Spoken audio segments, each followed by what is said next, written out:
Now, a day never goes by without receiving this kind of a text. You know what, Joseph, I'm working outside the country. I'm outside the country. I would like you to guide me on what areas can I invest and how can I invest? What should I go to?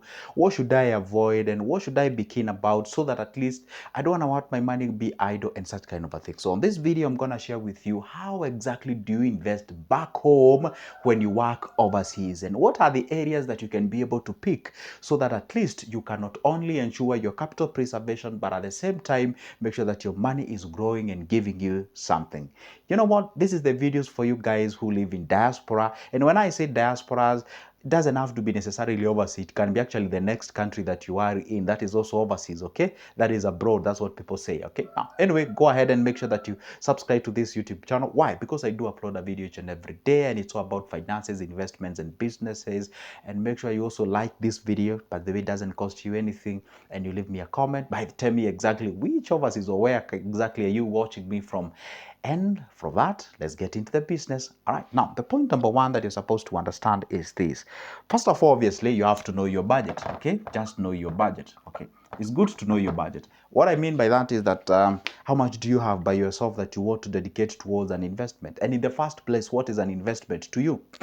Okay, fine. Let's forget about what is an investment to you. Let's define what it is generally, because I love to say the truth, not my truth, not your truth, but the truth. See, now investment, in other words, let me use it in a very simple language. It is buying off a day that you do not have to work. To invest, it simply means that to buy off a day that you don't have to work. Let me use a simple example. Let's say you get paid 10,000 per month. And then, see, you have to work throughout the day or throughout the month for you to earn that 10,000. Now, if you can invest somewhere where you don't have to engage your energy and you get 10,000 at the end of the month, guess what happens now? You've actually bought yourself the 30 days out of that particular month that you do not have to work. So investing is simply buying off that day that you don't have to work. So now the point is this. When you're overseas, these are the only points that I love to tell people. Number one, please, if it is possible, number one, okay, first we've said that you have to identify your budget. But even before we commit the budget that you have, number one, if it is possible, areas that you're supposed to avoid. Number one, I repeat, if it is possible, avoid businesses. Avoid businesses if it is possible. Avoid businesses. What do I mean? These normal businesses that we know, starting I don't know what, a fruit parlor, starting I don't know beauty parlor, those normal businesses that me and you know. Please, if it's possible, avoid them. Why? These are the things that they require your presence. You cannot start a business in absentia and run it 100% successful. I'm not saying these cases are not there. There are people who have wonderful family members back at home. There are people who have wonderful partners and couples or whatever the thing it is, and they start that business and everything runs well. Not everyone is lucky to have those kind of individuals. But if it's possible, try to avoid the businesses as much as you can. Focus on investments. And that's why I talked about investments. It's where the money works for you, not you working for money. Number one. So when it comes to investment, how to invest back at home, first of all, learn about the investment that you need or learn the possible or available investment. So you learn, the first thing is to learn about the available, investment options, okay? What options do you have, okay, at your head? Oh, okay, I do have bills, I do have bonds, I do have index funds, I do have stocks, I do have rates, I do have bond fund, I do have equity fund, I do have balance fund, I do have, you get what I'm saying? I do have MMS. All those are investments that are available for you, okay? You learn all of them. So when you understand those are the available options, then run those available options against the budget that you have. You know, we may have 14 available options that you can invest on, but the budget that you're having, it is not enough to actually cater for that specific environment. Let's say, for example, you have 40,000 for your savings or by your savings, and then an opportunity comes in like bills and bonds. You need a minimum of 100,000 and 50,000 respectively. So you have 40. So either way, you've not qualified for either of those investments. So as much as they may be good, they may be amazing, you don't qualify for that kind of an investment. At least for now. Later you can once you accumulate that required amount of money. So actually, it's also good to run against that money or the budget that you have against the available investments that are there. Number two, we are now narrowing down. After now narrowing down, you go to the available investments that is actually the available and you can qualify to invest on them. So once you have the budget, you have the budget for it, and it's available, now. Guess what happens now? Maybe let's say you have actually shortlisted like 5 investment options. Okay, let's say maybe you've actually qualified the example of MMF. Okay, and guys, I know you'll be like, Joseph, you never leave MMF behind. Yeah, of course. And number 2, we have the option of bills. 3, we have option of bonds. 4, we have an option of, say, rates, that is real estate investment trusts.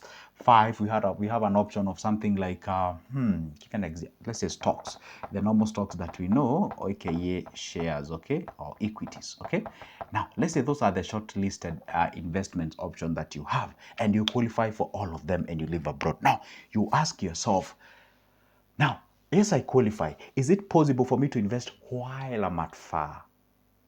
Yes, it is possible. Okay, fine. Now you ask yourself, you go back to, what do I need? What do I need? What are you working for? I told you investing is not for fun. You get what I'm saying? It's not like a war. We invest with the purpose. It is intentional. And that's why, let me tell you one thing. You see, investing, it involves some aspects of risk taking. So you cannot say, it's fun. It's why I usually feel fun when taking risk. It doesn't make any sense. So investing, it has some essence of risking and what have you. And whenever you're investing, and I want you to ask a very simple question. I want to ask you a very simple question. When you bought your car, or maybe when you bought your property, or when you spend quite a good amount of money buying something, there is always this kind of, oh my goodness, oh God, help me. I don't want to lose that money. I've taken a lot of time to earn that money. That is all. You tell me if just tell me if you have never gotten such kind of a thing when you purchase something. Well, I would love to know whether you exist, because for me, whenever I do that, I usually feel like, oh my God, wow, whew, that was a good amount I have spent on that. Anyway, God, you know what? I leave it unto you. I've controlled the controllables. I've done what I'm supposed to do as a human being. Now it's you. Now it's you on that. You get what I'm saying. Now, when you purchase, when you invest, when you do something, there's always that thing that you usually feel at the behind of your back, and you be like, oh my goodness, I cannot afford to lose that money. Now, the point is this: what do you want? So you have to be intentional. You have to be this kind of an individual. Be like, you know what? I'm aiming of creating a system or a structure that will be giving me approximately 200,000 Kenyan shilling each and every month. So if you already know that is the amount of money that you need, then you'll be like, okay, fine. That requires me to have an investment portfolio of around 20 million or something. Okay. So if you know you need a portfolio of 20 million out of you earning at least 200,000 each and every month, now you ask yourself, okay, fine. How do I want this portfolio of mine to be? How much on the fixed income, how much on the stocks, how much on things to do with like money that I can access at any given time? So you have to have that distribution. So you know one thing, okay, what does the MMF stand for? So once you have this listing that you can qualify for, now you start embarking on studying each and every. This is where you can contact somebody who understands them to take you through. That's why I always tell you, if you'd like to contact me, my number is always on the description of this specific video. You can grab it, shoot me a call, or you can shoot me an email. You get somebody to take you through, somebody who is in it.